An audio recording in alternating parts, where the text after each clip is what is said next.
Hello, hello. Welcome to I Feel Fat Today. I'm your host, Kelly Taylor. Thank you so much for joining on this Independence Day. I'm shutting off the AC as I record this. I am not doing a video intro this week because I am sitting on my couch in a nightgown because it's a Thursday and I am not working because it's 4th of July. And I have to get into the shower and get ready to go hang out with some people. Ooh, excuse me.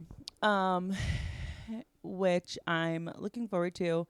And I toiled over the options. I was like, okay, do I get into the shower and get ready, put my face on, and then record a video intro? Or do I just record the intro now so that I can get it into my computer and I can edit the podcast and have it uploaded?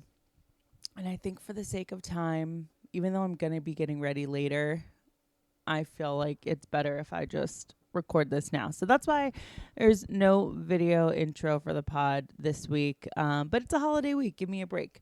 Gosh, yeah, I have off from work today and I'm going to go to a friend's barbecue. But by the time you're listening to this, if you're listening to it on the day that it comes out, I'm going to be at work because my job gave us off Thursday, but not Friday.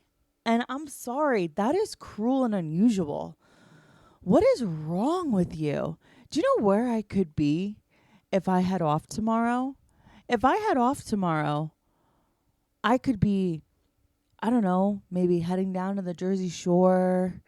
I could spend the day tomorrow at the beach, maybe not inhaling the toxins from my AC unit that literally only ever gets shut off when a podcast is being recorded. And I keep saying allergy season is so bad, but really it's because I just have a box of toxic fumes being spewed into my apartment every single day because it's too damn hot. But no, I'm capitalism's toughest soldier, and I'm working tomorrow. And I think that that's cruel. I think that that is incredibly, like, what's a day? What is a day to make everybody happy and have some morale? But no. It's going to be the dumbest day ever also because no one's going to be working. But whatever. Okay. Enough complaining about that. Subscribe to us on YouTube. Subscribe to this podcast so I don't have to have a day job anymore. Subscribe to us on YouTube. Like and comment on all the episodes. If you like it, please let me know. You can head over to Apple Podcast and rate and review over there. Please give me 5 stars. I have 24 5-star reviews right now over on Apple Podcasts. And guys, I've been doing this a little over a year at this point, and I need more 5-star reviews. And I know you're out there listening that have people that have not given reviews. So please, all the links to do all of that are in the description of this show, in the bios of all the social medias. Please go ahead and rate on Apple Podcasts. It is super, super helpful. And speaking of social media, you can follow the podcast on Instagram at I Feel Fat Today and follow me, your host, Kelly Taylor, at Hello, This is Kelly. You can also send us an email to ifeelfattoday@gmail.com if you would like to send me your plight and I'll give you some advice about it. I'm more than happy to do that. I would love to do it. In fact, it's a great segment of the podcast when we've done it in the past. Okay, how am I? I'm good. I'm just trying to get by. I'm trying to figure out what's going on in my life. I'm trying to figure out if it's all worth it, not in a staying alive kind of way, but in like the pursuit of passions kind of way. But I think that's just sort of like one week I feel like I'm on top of the world, and the next week I feel like I am a guttural piece of shit that shouldn't have a home or any love because I'm not deserving of it. But so it ebbs and flows. I've actually been watching the Netflix series. It's a docu-series about the Dallas Cowboys cheerleaders called America's Sweethearts. And that show is like both motivating and more mortifying, because I see obviously the women that make the squad and how strong their bodies are, and I'm like, damn, that looks nice. Like I want that, and I feel like the motivation to work out. And then my version of working out is like a 20-minute YouTube workout, which is like not even a warm up to some people, but to me it's literally I wake up sore the next day. But I mean, I guess the motivating factor of it is good. But the reason why I even wanted to bring up this show, America's Sweethearts, Dallas Cowboys Cheerleaders, is because I think it was in the second episode, towards the end of the second episode, I literally started crying at the way that one of the women on the team. So the way it works is there's 36 members of the Dallas Cowboys cheerleading squad, and every single year, it doesn't matter if you made the team last year, you have to audition again. You have to re-audition. So you lose your spot once the season's over, and you have to, fight for it again. And so this one girl, her name's I think Victoria, and she's a veteran, meaning she's been on the squad before, and she's auditioning, and the first time she had auditioned, she hadn't made it, and her mom is a legacy because her mom was a Dallas Cowboys cheerleader and actually cheered with the woman that like is the director of the whole organization. And so there's a lot of pressure on this girl. And she said one of the feedbacks that she had gotten when she didn't make the squad for the first time back in 2018 was they told her a few things, like, oh, your professionalism, you need to be a little bit more professional in these situations, and also your body. And they told this like already extremely fit and thin woman that her body wasn't of the standard of a DCC squad member. And she talks about how that kind of feedback kind of made her hyper aware of her body. And I'm sure that was already present before getting that kind of feedback. But that was not the part that made me cry. The part that made me cry was Victoria it was just like B-roll basically of her hanging out with her former cheerleader mom on the couch, and she's like on her phone scrolling and looking at like a game that she had been in that Victoria had cheered in, and Victoria was like zooming in on her body, and on the video it just looks like this blonde stick figure doing cheer moves. She like pinched in on the video to focus in on her, and the mom is all proud watching this like, oh wow, you look great, and Victoria's like, disgusting. Oh, I look disgusting. And like I felt the visceral disgust that Victoria had for herself as she was watching this perfect version of herself cheer and do this job that so many people want to do it and either don't even get the opportunity or get cut from doing this. And she's making these comments about how gross she looks and how disgusting her stomach is, and I felt her pain throughout my whole body, and it literally made me cry. And I think was crying for myself, because I just thought, we will never get a break. When you hate the way you look, it doesn't matter how you look, you will hate it no matter what. And I started to grieve for myself when I was watching, this cheerleader do this on this stupid show. It's actually a very good show. About how I used to do that. And I still do it. I still do it. Only now I feel like I have due cause, because I have the body that I always feared I would and always thought I had. It's a weird space to be. And I, for the listener, when I set out to do this podcast, it's like, yes, I wanted it to be this sort of body positive, radical acceptance, love yourself kind of thing. And I think it can be, but it is also very hard for me, and I just have to be honest. I just have to be honest with how I feel. And I don't want, me speaking disparagingly about myself would cause the listener, or anybody that would come across this show and think like, oh, well, if she feels bad about herself, then that's the messaging she's putting out, and that's how it should be. And that's what she wants to achieve. That's not what I want to achieve, but I am also just being honest, and it's really hard. And I think I took this whole notion of just the statement, I feel fat today, and it just being the echo in my mind since Alexa, please. Alexa, stop. No, Echo, stop. God, so annoying. I hate technology. I was really feeling that monologue and the fucking thing. Damn. Okay, well, lost my train of thought. So yeah, I watch America's Sweethearts. It's a good show. Oh God. All right. That's enough. That's enough out of me. I hope everybody has a nice 4th of July. I hope you don't have work today, Friday, when you're listening to this, like me. And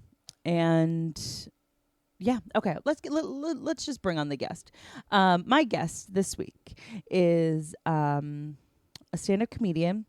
We talked about her coming to America and sort of what happened with her body and her parents' perception of her when she came to America and how she changed. And we get into a whole bunch of great things. We even managed to talk about fertility this episode, which I don't think I've gotten into with my guests yet. So please welcome to the show my guest this week, Ann Chun.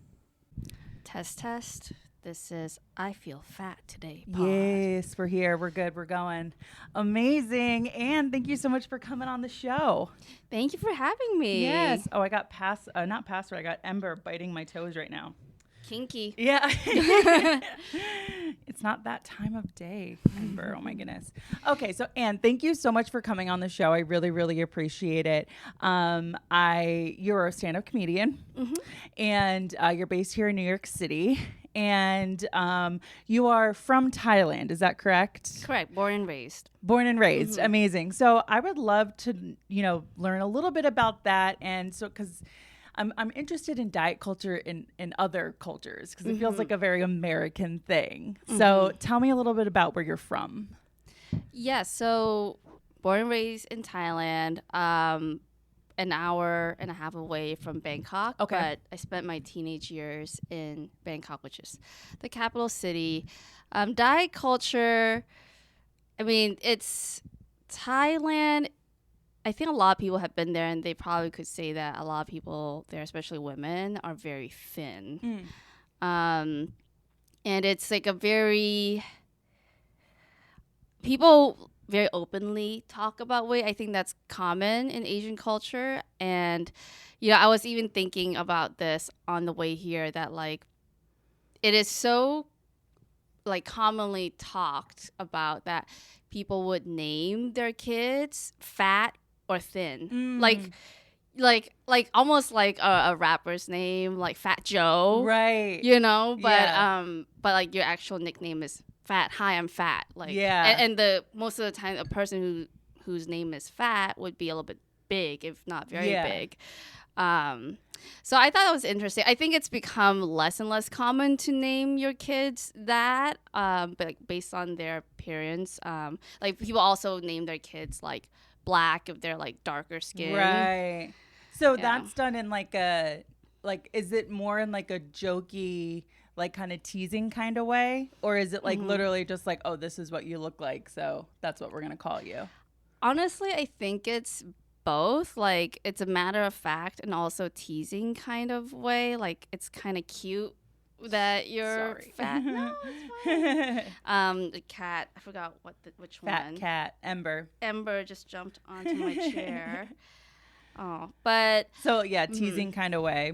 for women, especially, I think men increasingly so, but for women growing up, it's always been weight and how skinny or big you look has always been like such a common topic. I'm gonna move him. Sorry. No, you're fine. I was gonna say for women, it's always been like a very deep and troubling topic because you see a lot of ads, a lot of people. Like I grew up with, aunts and uncles, even my mom saying like, "Oh, did that friend, like, how's that friend? Did they gain weight? Did they lose weight? Oh, did they say that I gained weight?" Like, right. it's such a central topic to a lot of people. And then, and yeah, growing up as a teenager, it was pretty bad, where I would have friends who, had disordered eating, and they're already very, very thin, but would weigh themselves before and after a meal. Like I even end up doing that myself. My mom also did it. It's almost like I didn't know it was like disordered behavior until way after. It's like, oh, everybody does it. Like you wake up in the morning, you should weigh yourselves and then weigh yourselves again after you take a dump because that's your actual weight. Yep, absolutely. Take off all your clothes and just like that's the true weight. You want credit for everything. Make sure everything's expelled from your system. So it's interesting what you were talking about with after there being a family gathering and your mom or aunt or whatever being like, oh, did so-and-so say I gain weight? Did this person gain weight? It's talked about kind of flippantly because like I totally can relate to that, like from my New Jersey family, but it's very like hush hush. Oh, it's like, did she say I gained weight? That kind of thing. So that's interesting. Do you think it's because I don't know. Why do you think that is? It's just in the culture? That's a good question. It could just be like, because I feel like something like the topic of weight for other cultures maybe is less of like stating fact rather than like making you feel bad. Like even just what you were describing of, if you were more of like a chubby kid, you would be like Fat Joe. It's like, it's just very matter of fact. Interesting. Yeah, I think it didn't start out as like a toxic thing. Like, you would name your kid fat or thin. But I think with a lot of stuff that comes from, I don't know, Hollywood, pop culture, it became like a source of shame for people. Because I was thinking, like I was trying to draw some parallels because, in terms of physical appearance, other things like lightening and whitening your skin is like a common thing in Asia, or getting like a nose, like your a nasal restructuring surgery to make it look more pointed. Like basically westernizing your nose is like a common procedure, but I think, that's just symptomatic of, white Hollywood, like globalism. Washing, like our appearances. But I don't know where maybe weight comes from that also. Right. But I mean, I can't say that for certain because definitively. Yeah, because like in Korea, it's also like a big deal. Yeah, I think without us knowing for a fact, it's easy to draw like on context clues the parallels of what you're describing. So that makes sense to me. Interesting. Okay, so it sounds like, and correct me if I'm wrong, the concept of dieting may have been introduced at a young age. Oh, 100%. Yeah. So it was introduced. Well, let's put it this way. When my mom gave birth to me, she started losing weight like instantly. Immediately. And then went back to work. I mean, she's also a workaholic. She went back to work like within a week. Yeah. But yeah, when I saw pictures of her, she's like, "Yeah, I'm so proud. I like dropped so many kilos. We use metric there. After I gave birth, look, I look so pretty, and like she was so skinny. So yeah, I could say you could say that I was like born with it, Yeah. like kind of pushed on like me. Yeah. Or I don't Yeah. say push, but it was an example that was set. Yeah. No, absolutely. Because even this whole thing of like, oh, I lost the weight right away. I got my body back right away. It's like, well, you as the child that she created caused her to gain the weight. So it's also kind of there as something that, it really is from birth. It was this importance of thinness, and if something happens to your body where you gain a lot of weight or any amount of weight, it's important to lose it. Yeah. So are there like diety foods in Thailand?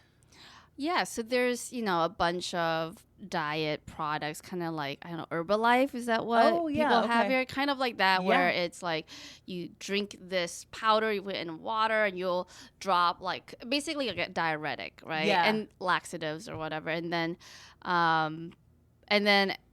lot of Thai food is actually really healthy. Yeah, it is. And very spicy. Very which veggie heavy. Boosts your metabolism. But, we also have like more, we have a lot of fried food and things like that. So, but I guess when you say diet food, like what do you exactly do? You mean like lean cuisine? Lean cuisine, yeah. I see. So I think that's more of a thing in America, but we certainly have like diet powders and also packaged foods that will say like only XX calories, or like, these chips are baked and not fried, but definitely not as like you see it everywhere in America. And I feel like American diet food options, the food options are so extreme. Like you go to grocery store, you have like, I don't know, something crazy. Like they have deep fried Oreos, but you know what I'm saying? Yeah. Like that to like the extreme. To the extreme. And then, but in Thailand, it's a little bit more balanced, but we would have like, some of those like prepackaged, marketed. This is quote unquote healthy. Yeah. But I remember when I learned that like a package can legally say whatever. The only thing that matters is the nutrition label. My mind was blown. Yeah. I would think I was probably like in college when I learned that. Really? Yeah. And I was like, wow. So like all the foods I grew up on that were like, part of a balanced breakfast or green, the packaging is green. That doesn't mean it's healthy. What you would think would be common sense, because it's common sense now that I'm a 30-year-old adult, but Yeah, I think when it comes to packaging food and things, America's like number one. I don't say that in a good way. Right. Like even in America, salad has a lot of mayo, which confused my mom a lot when she came here. Like crab salad, crab Louis salad. She's like, what is this? Chicken salad, tuna salad. I know. And every time I like make an egg salad, I try to like I will put in the littlest amounts of mayo to start, but it's just never the consistency that I want. And I end up putting in the amount of mayo that I was trying to avoid, which, you mentioned your mom, your mom being confused by the amount of mayo in salads, which is such a funny concept. But I'm curious. So you're born and raised in Thailand. When did you come over to the U.S.? I came over for college. So 18. 18. Where'd you go to college? I went to Tufts, which is in Boston. Oh, okay. Area. Yeah. So had you visited the U.S. in between? Yeah. So I used to visit my uncle who still lives here in America. He has been a citizen for some time. But we would visit Portland. I would go to summer camps there, which was a major culture shock. Because we would pack lunches, and I was like, it's just funny because once I moved here, I started hearing about all these Asian American kids who were teased about their lunches growing up. And I was like, oh, I was making fun of white people and their lunches with my sister the whole time at camp. Like, what is this, like, disgusting? You call this, like, peanut butter and jelly, like, a full meal? Like, this is disgusting. This tastes like nobody loves you. That's amazing. Yeah, this tastes like your healthcare plan is about to start getting, like, really fucked up. It's just diabetes between two slices of diabetes. Oh my God, that's so funny. I was curious about that culture shock, because I knew you were. I had known that you like had grown up in Thailand, but I guess I didn't realize when you had actually like moved here. So yeah, but I mean, you would come to do summer camp in America, in Portland, which is that in and of itself is interesting. Yeah. That you would leave to go. Did you look forward to leaving to come to the U.S. over the summers, or had you wish that you could just stay in Thailand? I think I was excited to travel. It's always cool to. I think there were fun moments in America. Like we would go with my cousins too, and then I love candies. Like I loved eating Nerd and Reese's. Yeah. I would eat bags and bags of it. So I loved American candy. So that was what I was looking forward to. I realized later, now that I'm a grown person, that my parents loved it because, you know, when we would come back from camp, they looked like they're hungover because I think they were just partying and having a great time. I mean, that's what summer camps. That's why adults send their kids to summer camps, right? Right. So, yeah. Yeah, I don't know why my parents didn't send my brothers and I to camp more. There was only maybe like 2 summers I can remember of like going to a sleepaway camp for a week. Yeah. If I had kids, them bitches are at camp. I need my summer. Yeah. What would you and your brother do during summers? So, my parents worked a lot, so we would be with my grandparents a lot because both of my grandparents worked, but my grandpa had his job out of their house, so he was a private investigator. So we would either just like chill at my grandparents, or we would like get in the car while he went and processed subpoenas around the state of New Jersey. Yeah. So in the summer, I spent a lot of time at my grandparents. But, you know, when I think about it, we were alone a lot. Like we were, especially once my little brother was born, he's 6 years younger than me. It was like, okay, well, you guys are the babysitter for the baby. So we like, you know, I think we're a lot of time with my grandparents, but also like probably a little bit too young to be home alone. One of those things where it's like, if someone comes to the door, don't answer the phone, don't use the oven, you know, that kind of thing. We got that spiel. So yeah, but as far as what we did, watch Jerry Springer. That's what there we go. Literally like this to television. Yeah, so that's funny. You would make fun of the American kids and their disgusting lunches. When you came to the U.S., were you like excited? Did you feel like you could eat like way more candy because you weren't under the supervision of your parents, or did that not? I was just excited in general to be like in a new place. Honestly, I didn't really vibe with a lot of Thai culture.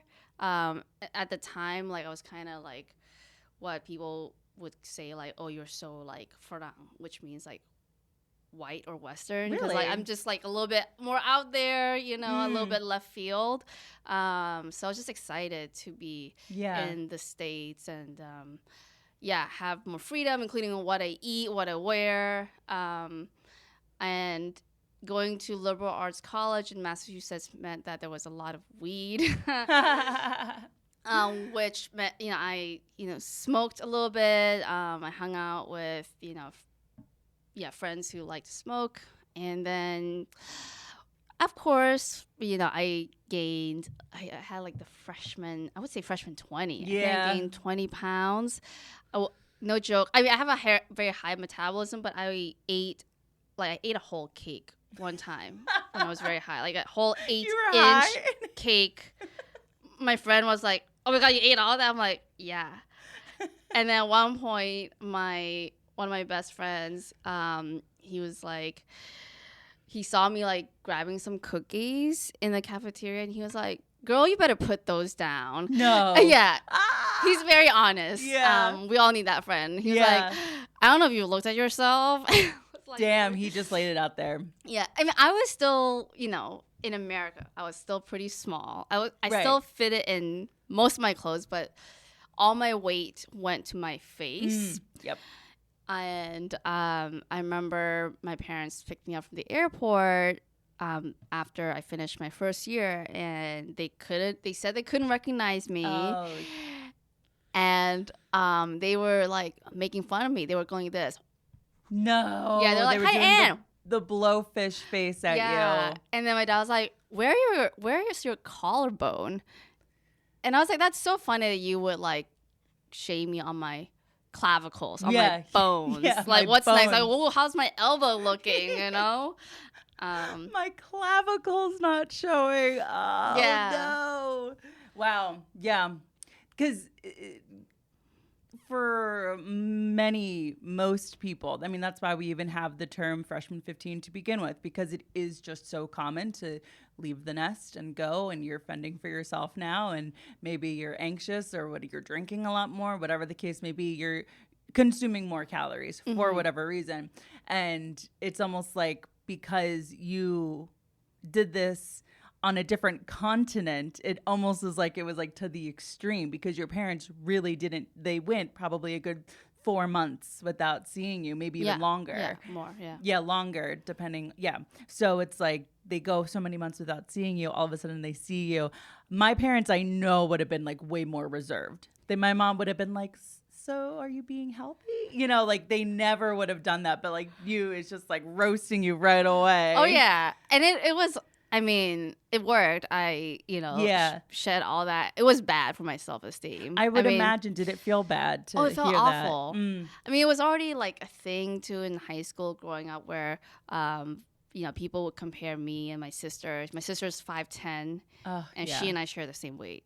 Oh, so people were like, "Oh, my she's sister, like a model." Yeah, she's basically. And like I remember, my mom would flip through the magazine. She would point at the mom, be like, "This is your sister," and then she would point at someone who's a little bit like, who's not as thin, like a picture of like, I don't know, somebody more athletic, because I played more sports. But I was like, "Oh, but this is you."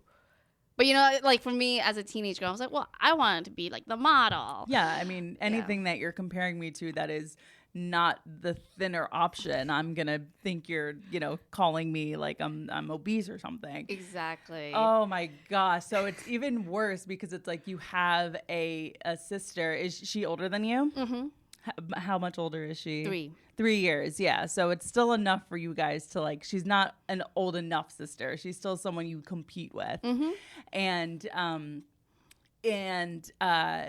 she has height on you, which I feel like for short people, I don't know, because I'm not short, but like you're probably like, gosh, if only I could be taller. I feel like that's a sentiment. Yeah. But when you have a sister that is like a quote unquote more desirable height or whatever, that's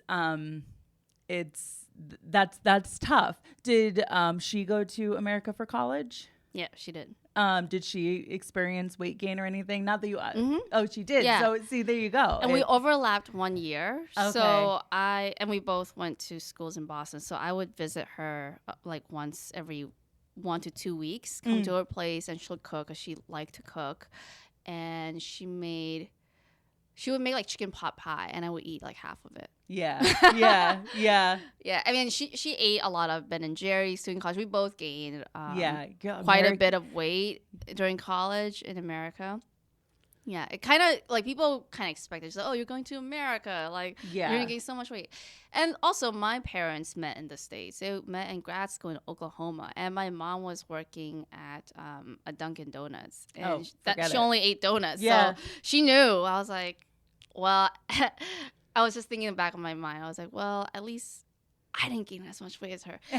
when she like basically shamed me for gaining weight. Right. But I'm not that mean. I just thought it. Yeah. I didn't say it. You care more about how you feel, not necessarily about making someone else feel bad. But I understand that feeling very much. And so when your parents would kind of be poking fun at you in a very, very strong way, we'll say, Um, did you? That would have sent me into tears. I would have cried right in front of their faces. I would have been like, "You're being so mean to me," but you just kind of were like, "Ha." But really, it was upsetting.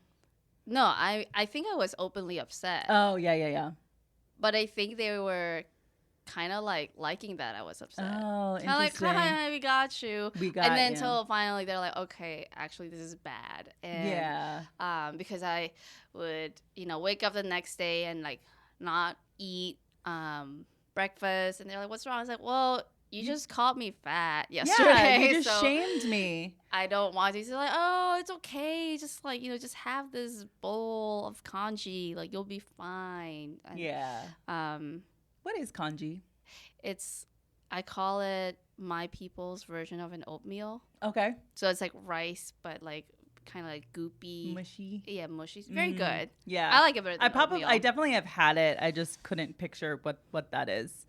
Yeah, man, just the accent. There's just so much more room to choose I hate to say it, unhealthier, because we're trying to change the language around that kind of stuff. But the unhealthier option, like Ben and Jerry's, come on. Like, that is so American, but it's so good. It's really good. Yeah, it's beyond.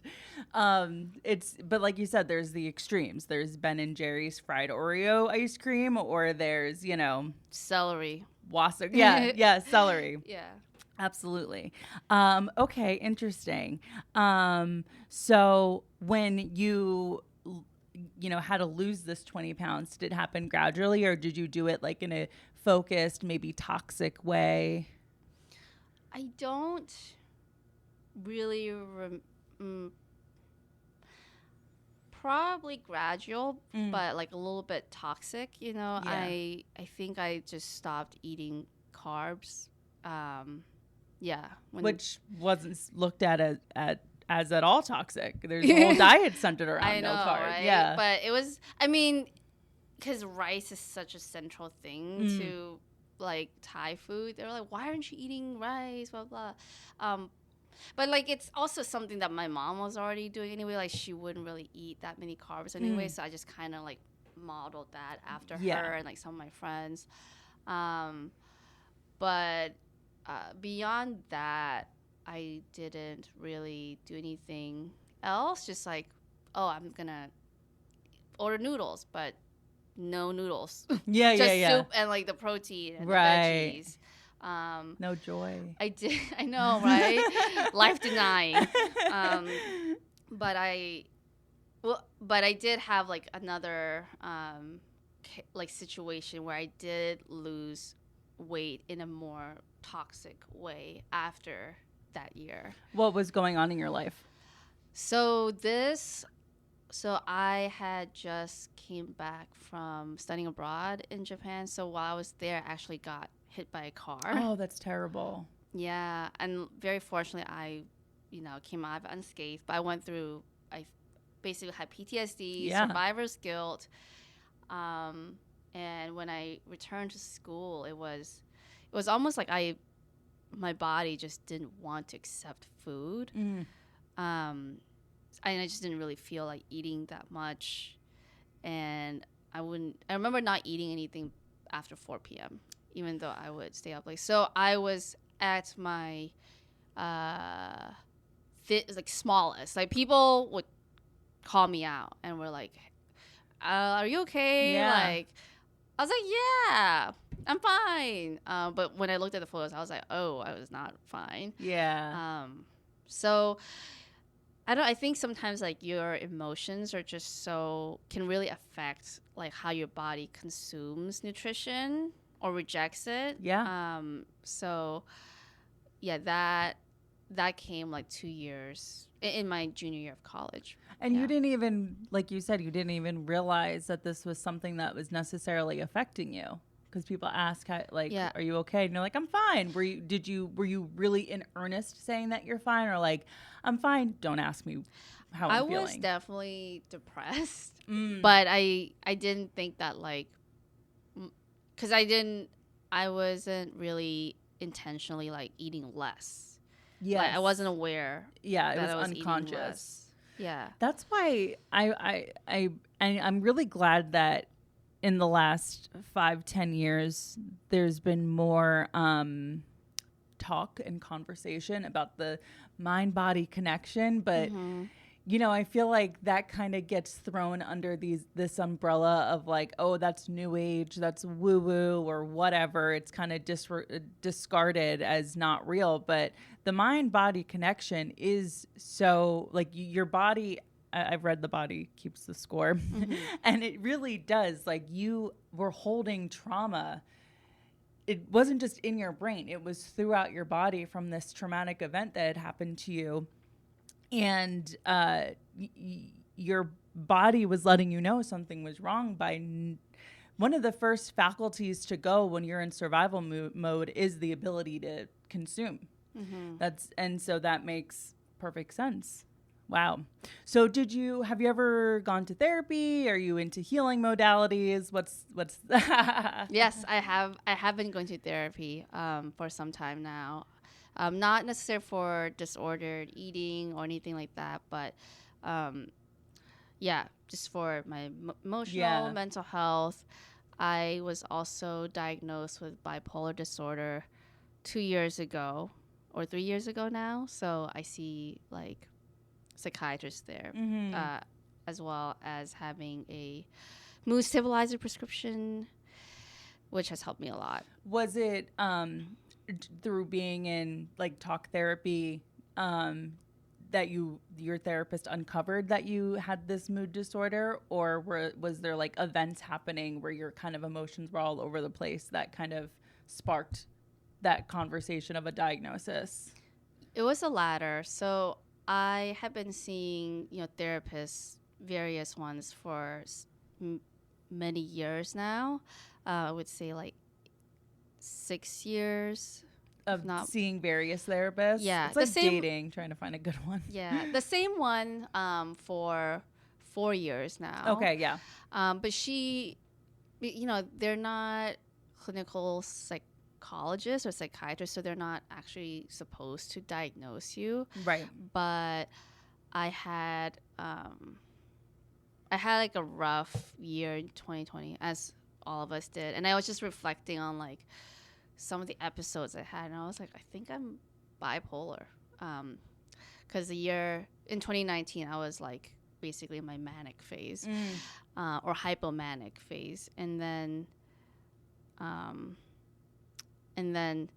so I told her, I was like, hey, I think I'm bipolar. And she was like, yeah, I think so too. And I was like, bitch, I've been seeing you for 3 years. You didn't say anything. You didn't tell me. And so I went to see a psychiatrist, and she agreed with my self-diagnosis. So thank you, WebMD. And she's like, here, let's try out this drug. I was like, cool. And it's actually helped me a lot. Oh, awesome. That's great. But I don't know when it comes to like my mood and my eating and like my exercise, like when I was hypomanic, I was like exercising a lot, and because I just felt I had this like boundless energy.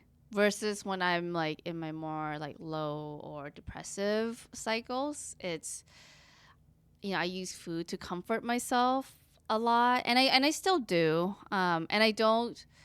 I think I've become better about like letting it comfort me, but not like consume me. Because I think that's the beauty of food. Like, yeah, you can kind of hurt yourself with food when you let it consume you.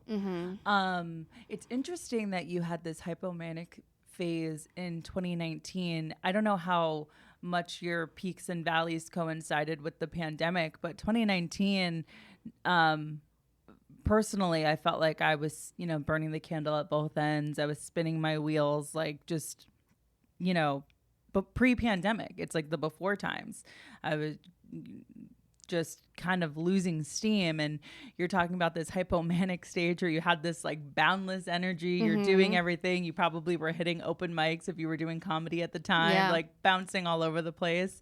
And then all of a sudden it's like March 2020, boom, you're done. You gotta sit there. You can't go anywhere. Were you bouncing off the walls of your apartment, or had the depressive part part of the cycle hit?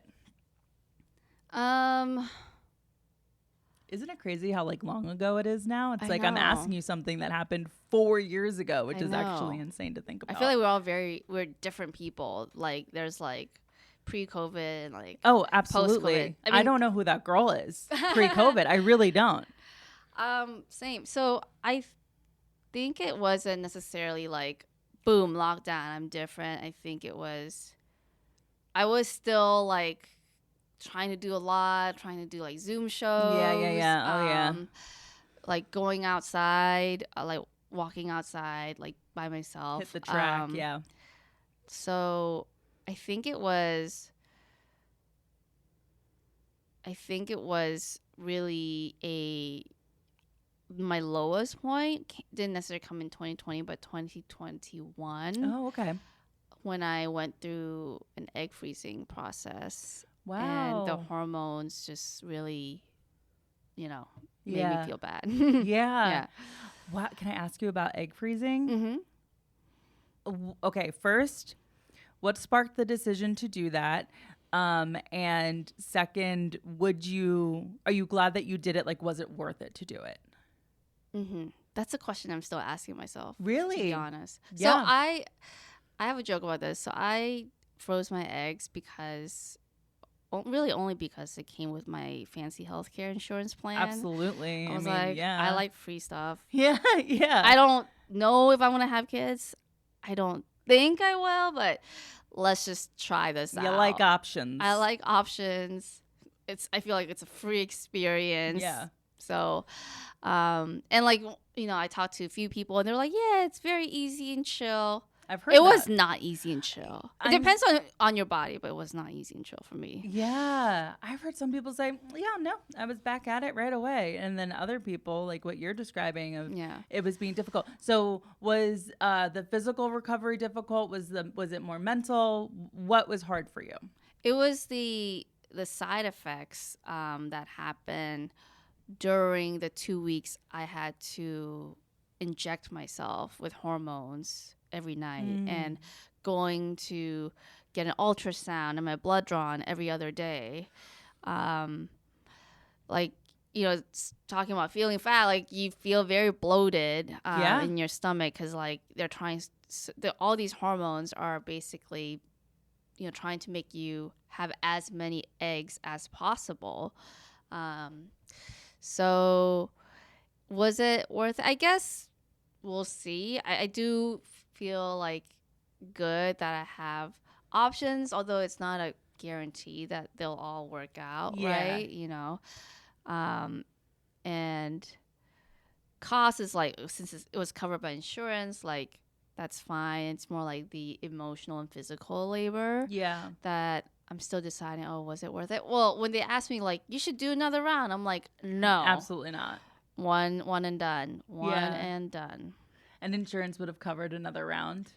They would, but not as much. Yeah. So then it's like, okay, if I have to pay, this really isn't worth it to me. And I don't know how old you are, but the younger you are, the better. So like, that first round, it's like most people at, in their early 30s, late 20s, like are not doing egg freezing. So it's like, that's, you probably had a good bunch.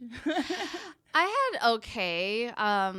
It was less than the number of eggs that they retrieved were less than what we had expected because I think they had mistimed it and harvested my eggs like a day late. Oh my God. And it was not great too because when I woke up, because they put you down. Yeah. And then right after I woke up, I heard like this woman next to me. It was like there was a curtain between us, but I could hear her and she woke up crying because she was upset by the number of eggs she had gotten. And then they told mine, and mine was even less than hers. Wow. I mean, it's kind of like the weight situation too, like women comparing themselves to each other. Here we're comparing like the number of eggs. Even your though body can harvest. Yeah, it's not like quantity, it's about quality, but so I was like, dang, that hurts. So wow, I didn't even know that could be something I should I would maybe be self-conscious of one day. I know, right? We're talking about like conscious about my collarbones, conscious about how many eggs I have. My eggs. Oh no, my eggs. It's funny too. Like people don't realize they would ask, "Oh, how many eggs did you get?" And I don't know. It's kind of like It's an invasive question. Yeah, right. Yeah. Like I don't go around asking Yeah, how much you dudes like, weigh? "Oh, how much sperm do you have?" You know, like yeah. But yeah, so I had to have a few conversations with people. Like, I'm your friend, so I'm going to tell you this. It's not very appropriate to ask. What if I got none? That can be a very triggering conversation. Yeah. I'm glad I didn't ask. Wow. No, you're fine. You're fine. I'm like pretty like secure about it. I'll just tell it. I got 9 eggs, which is kind of low. Like we were expecting 16. Wow. Based on the follicles. Oh, yes. Yeah. You think they may be harvested. But, you know, that is good. Like there could be somebody listening to this conversation that like wouldn't even consider it being a possibility that the harvest date could potentially be wrong, or like there being these follicles and then like this being the expected number and the outcome being different.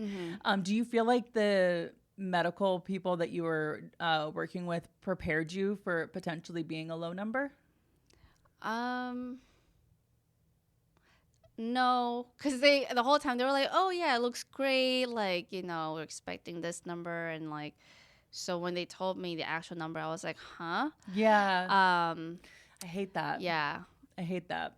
Yeah, but it's okay. The whole process was pretty rough too, and like navigating all the bills and insurance stuff. Yeah. Yeah, fertility is one of those things where it's like feels like it should be innate because of being a woman or whatever.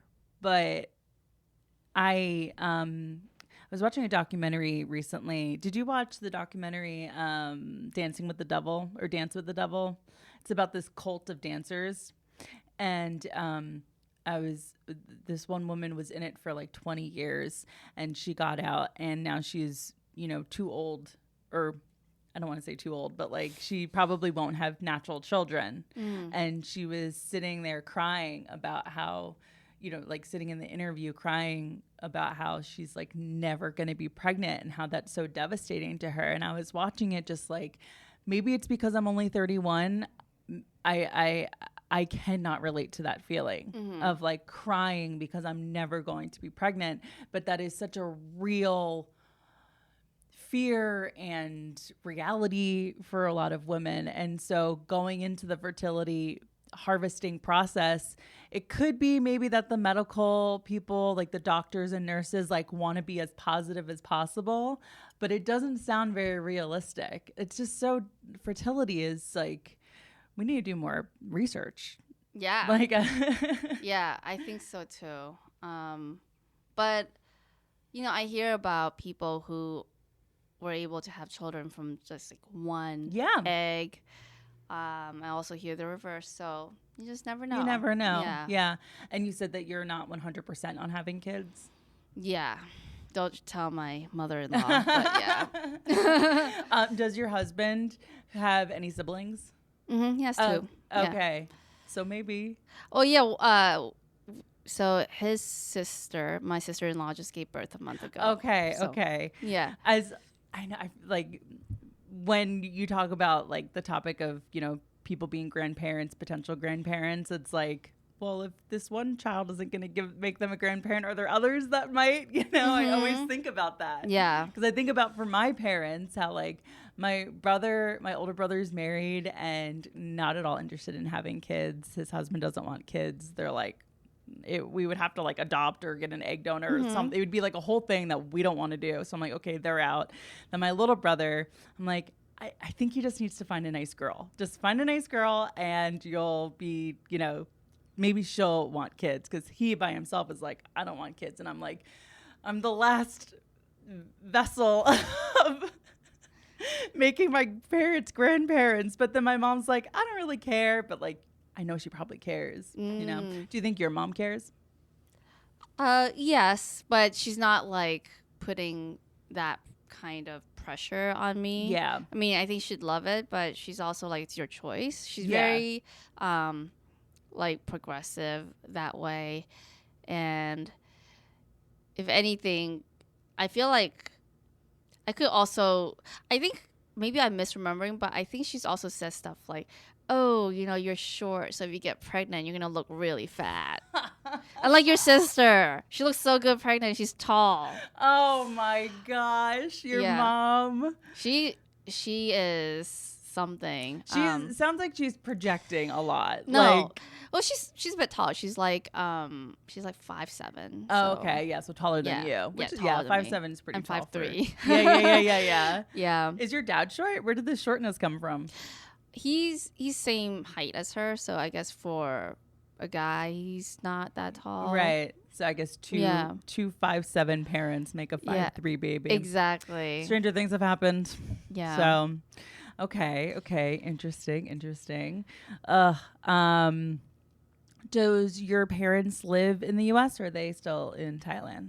They're still in Thailand. Yeah. And they're happy there. They don't want to come over. They're happy there. Yeah. Yeah. Would you ever go live in Thailand?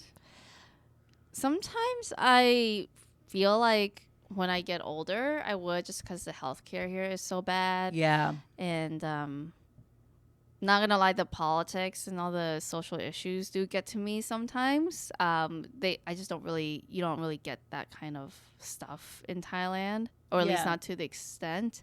And it would also be good to be near family. But I visit them at least once a year, so that's nice. Yeah. And then, I would have relatives saying, "Oh, like, you look so good. How can you live in America and not like be fat?" And I'm like, I mean, there's plenty of skinny people with all sorts of weight and looks.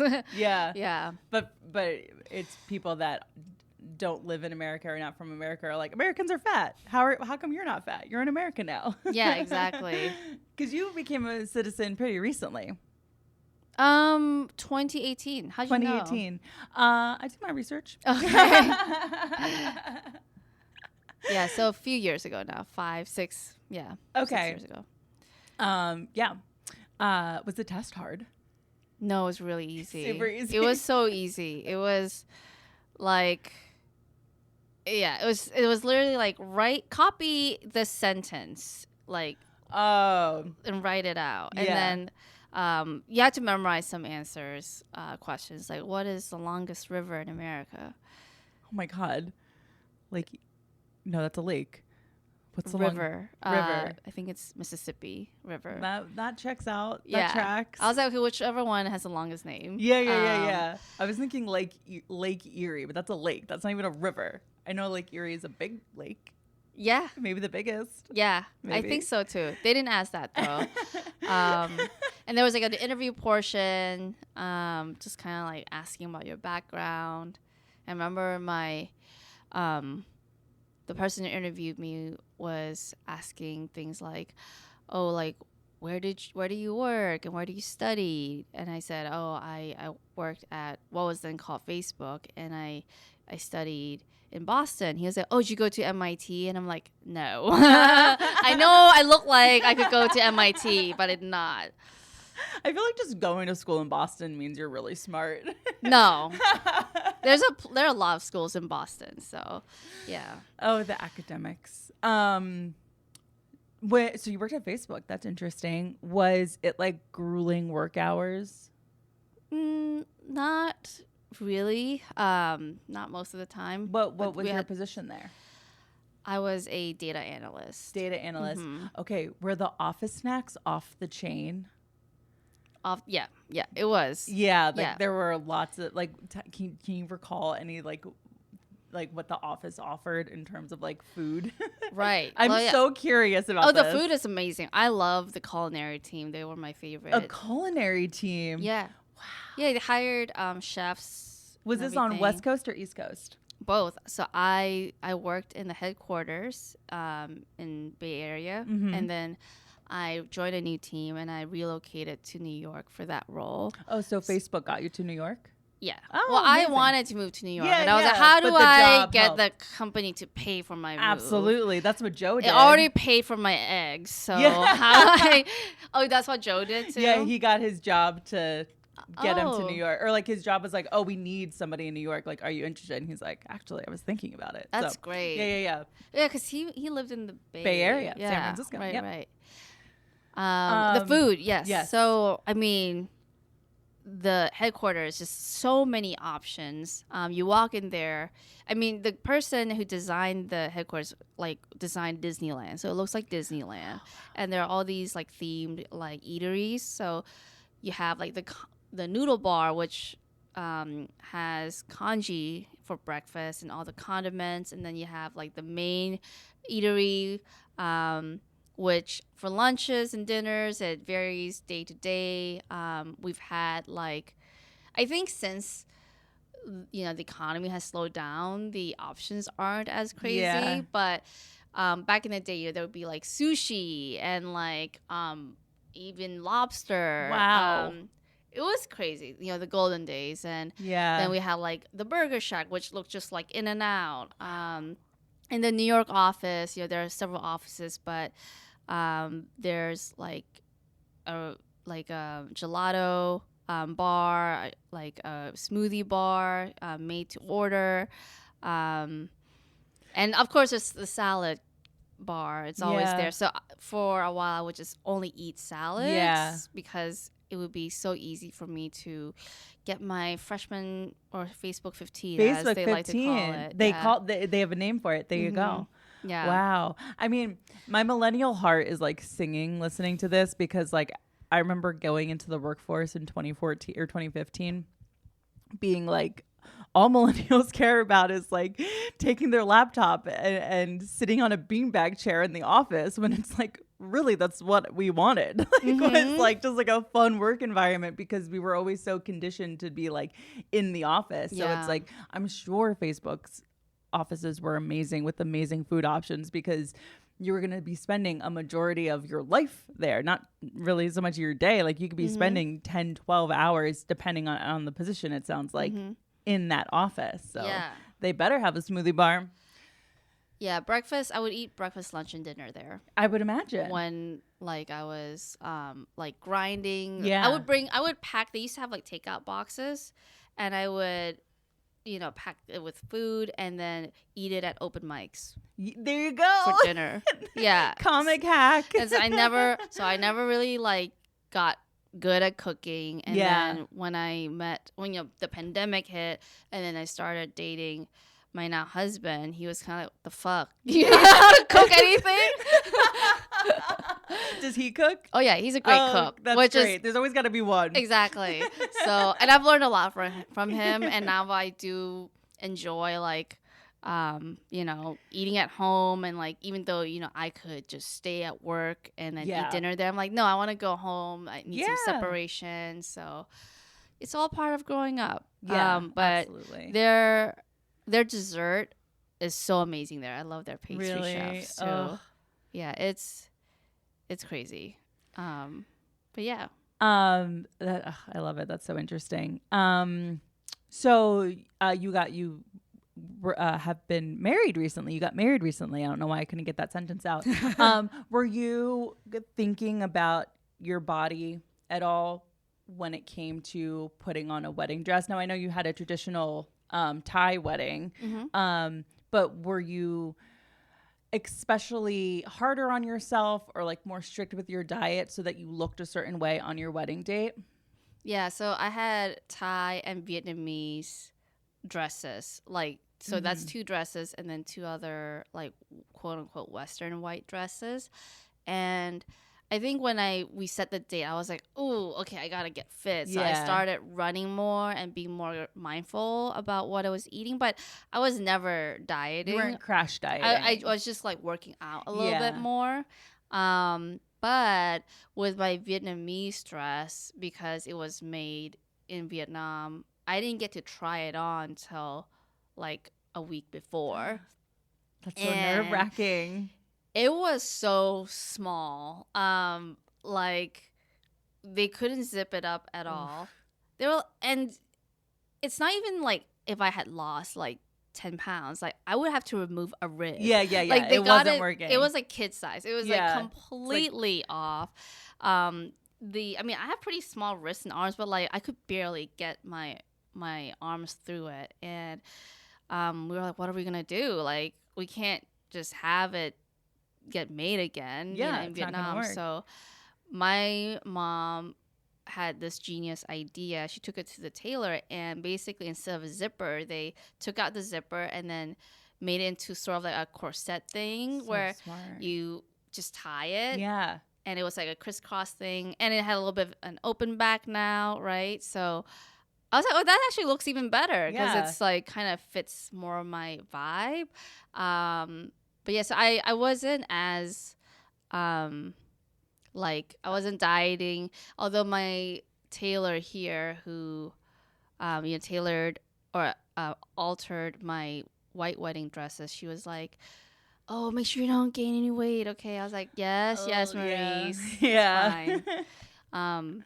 But yeah, it was good to not. I was proud of myself for not like feeling pressured. That's great. Yeah. That's something that I have so many friends. Literally, I'm in a group chat today because I'm maid of honor in one of my best friend's weddings coming up. And she's literally like, all the bridesmaids are talking about when they're going to get their dresses altered. Mm-hmm. And do I go up a size or do I just lose the 5 pounds? And the bride chimes in and goes, LOL, I need to lose 30 pounds. Oh my gosh. It's like everyone I'm surrounded by that gets married is like obsessed with their weight.